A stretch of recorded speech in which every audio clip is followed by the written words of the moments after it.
Imagine an uprising so massive it involved over 300,000 peasants. Imagine a revolution so brutal it ended with over 100,000 people slaughtered. Now imagine that this happened in 1525, and most people today have never even heard of it. Welcome back to the channel. Today, we're diving into one of the largest and bloodiest popular uprisings in European history, the German Peasants' War. And trust me, this story has everything: betrayal, religious fanaticism, epic battles, and a massacre that shocked the world. But before we start, hit that subscribe button and turn on notifications because you're about to learn about a revolution that changed history forever. It's the early 1520s in the Holy Roman Empire, basically what we'd call Germany today, except it's a patchwork of hundreds of tiny kingdoms, duchies, principalities, all loosely controlled by the emperor. And if you're a peasant, life is absolutely miserable. You wake up before dawn on land you don't own, you work fields that belong to your lord, you pay taxes to the church, you pay taxes to your local prince, you pay taxes to the emperor. You even pay taxes just to get married or to use the Lord's mill to grind your grain. But here's the thing, it's getting worse. Throughout the 1400s and early 1500s, the nobles are squeezing harder. They're bringing back old feudal laws that give them more control over peasants. They're restricting hunting and fishing rights, meaning you can't even catch a rabbit to feed your starving family without risking punishment. They're increasing the amount of labor you owe them, called corvée, forcing you to work their fields for free for more days each year. You're basically a slave in everything but name, and you're watching your lord live in luxury while your children go hungry. Across the German territories, peasants are angry, they're desperate, and they're ready to explode. Now, into this powder keg walks a monk named Martin Luther. In 1517, he nails his 95 Theses to a church door in Wittenberg, challenging the Catholic Church's practice of selling indulgences, basically get-out-of-hell-free cards. Luther's message spreads like wildfire. Salvation comes through faith alone, not through paying the church. He translates the Bible into German so ordinary people can read it. He argues that all believers are equal before God, that you don't need corrupt priests as middlemen. And the peasants, they hear this and think, wait a minute, if we're all equal before God, why are we treated like dirt by nobles who claim divine right to rule us? If Luther says the church's authority is illegitimate, maybe the nobles' authority is too. Luther's religious revolution is about to spark a social revolution. But here's the twist, Luther himself is going to end up on the wrong side of it. The peasants start organizing, they write grievance lists, they form secret societies, and they start to believe that change is actually possible. In February 1525, peasant leaders from the region of Swabia gather and create one of the most important documents of the Reformation, the 12 Articles. This isn't just angry ranting, this is a carefully crafted political manifesto. Let me give you the highlights. Article 1. Communities should be able to choose their own pastors. Revolutionary, right? They're demanding democracy in the church. Article 2. They'll pay the traditional tithe to support their pastors, but they refuse to pay all the extra taxes the church has piled on. Article 3. They demand an end to serfdom, arguing that Christ's sacrifice freed all people, so no one should be owned as property. Article 4. They want the right to hunt and fish, access to the forests and rivers that the nobles have stolen from them.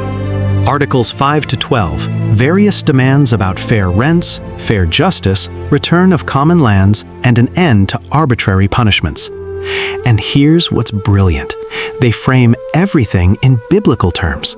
They cite scripture, they invoke Luther's teachings. They're not just rebels, they're Christians demanding their God-given rights. The 12 Articles spread across Germany like a virus. Within weeks, they're reprinted 25,000 times, huge numbers for that era. Peasants everywhere are reading them, nodding and saying, yes, this is what we want. By spring 1525, the German territories are erupting.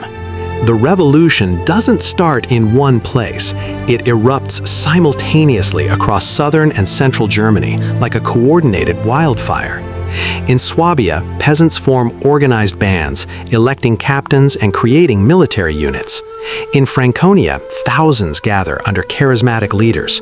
In Thuringia, a radical preacher named Thomas Müntzer turns the movement into a religious crusade. In Alsace, peasants storm castles and monasteries. At its peak, we're talking about 300,000 peasants in arms. That's roughly 10% of the entire German population at the time. Imagine if 35 million Americans revolted today. That's the scale we're dealing with. The peasants aren't just protesting, they're taking action. They burn castles, they loot monasteries, they force nobles to sign agreements accepting the 12 Articles. In some places, they execute particularly hated lords. But here's the thing. Most of the peasants aren't looking for total revolution. They want reform, not destruction. They're careful to spare some nobles who they consider good lords. They're trying to negotiate, not annihilate. The problem? The nobles aren't interested in negotiating. And here's where things get really interesting. The peasants expect Martin Luther to support them. After all, they're using his theology. They're fighting for Christian freedom, just like he taught. So they wait for Luther's endorsement. They wait for the great reformer to stand with them. In May 1525, Martin Luther publishes a pamphlet. The peasants eagerly read it, expecting support. The title? Against the Murderous Thieving Hordes of Peasants. I'm not kidding, that's the actual title. Luther absolutely eviscerates the peasants. He calls them mad dogs. He tells the nobles to stab, smite, and slay the rebels. He writes, and I quote, "Let whoever can stab, secretly or openly, remembering that nothing can be more poisonous, hurtful, or devilish than a rebel." The peasants are stunned. The man they thought was their champion has just given the nobles a license to massacre them. But why did Luther do this? Several reasons. First, Luther was theologically conservative on social issues. He believed in obedience to secular authority. Second, he was horrified by the violence of the uprising and feared total chaos. Third, and this is crucial, he needed the protection of the German princes to keep his Reformation alive.